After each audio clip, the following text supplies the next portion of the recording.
अग्निवीर के शहीद होने पर परिवार को पेंशन जैसी मदद दी जाए, सेना की सिफारिश। नई दिल्ली। भारतीय सेना ने सिफारिश की है कि अग्निवीर अगर वीरवती को प्राप्त होते हैं तो उनके परिवार को जीवन निर्वाह के लिए पेंशन जैसी मदद दी जाए। साथ ही सेना ने यह भी सिफारिश की है कि 50% या इससे ज्यादा अग्निवीरों को परमानेंट किया जाए। अभी अग्निपथ स्कीम के तहत अधिकतम 25% अग्निवीरों को ही परमानेंट करने का प्रावधान है। सेना ने करीब 4 महीने तक अपनी सभी यूनिट से अग्निपथ स्कीम और अग्निवीरों को लेकर फीडबैक लिया और सेना के भीतर ही पूरा सर्वे किया। सेना ने कुछ दिनों पहले ही फीडबैक और सर्वे के आधार पर अपनी सिफारिशें डिपार्टमेंट ऑफ मिलिट्री अफेयर्स यानी डीएम को भेजी है। डीएम प्रमुख चीफ ऑफ डिफेंस स्टाफ हैं। सूत्रों के मुताबिक सिफारिश में कहा गया कि अगर अग्निवीर वीरगति को प्राप्त होते हैं तो उनके परिवार को सब्सिस्टेंस अलाउंस यानी जीवन निर्वाह भत्ता दिया जाना चाहिए। अभी नहीं है ऐसा कोई प्रावधान।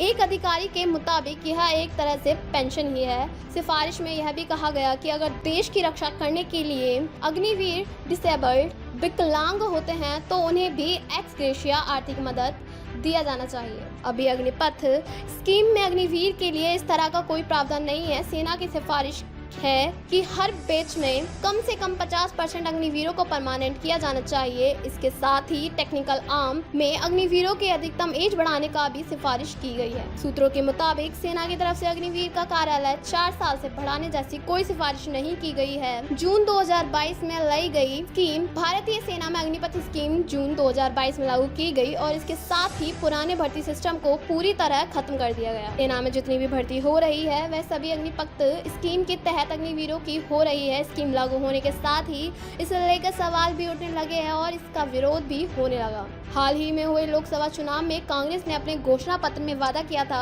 कि सरकार में आने पर वे अग्निपथ स्कीम को खत्म कर पुराने भर्ती सिस्टम को लागू करेंगे। विपक्ष को नहीं पसंद सरकार की नई स्कीम। पहले संसद सत्र में इंडिया गठबंधन ने अग्निपथ स्कीम का विरोध किया और अग्निवीर और रेगुलर सैनिकों के बीच भेदभाव का मसला उठाया। कई रिटायर्ड ऑफिसर कह चुके हैं कि अग्निपथ स्कीम सेना की ऑपरेशनल क्षमता और युद्ध लड़ने की योग्यता को कम करेगी। पूर्व नेवी चीफ एडमिरल केवी सिंह ने सोशल मीडिया प्लेटफॉर्म पर लिखा कि अग्निपथ स्कीम को लाने के पीछे मोटिव सिर्फ पेंशन बिल हटाना था, जबकि तथ्य यह है कि यह स्कीम कॉम्बैट इन्फेक्शननेस को कम करेगी और ये तथ्य नेशनल सिक्योरिटी को समझाने वाले सभी लोग जानते हैं।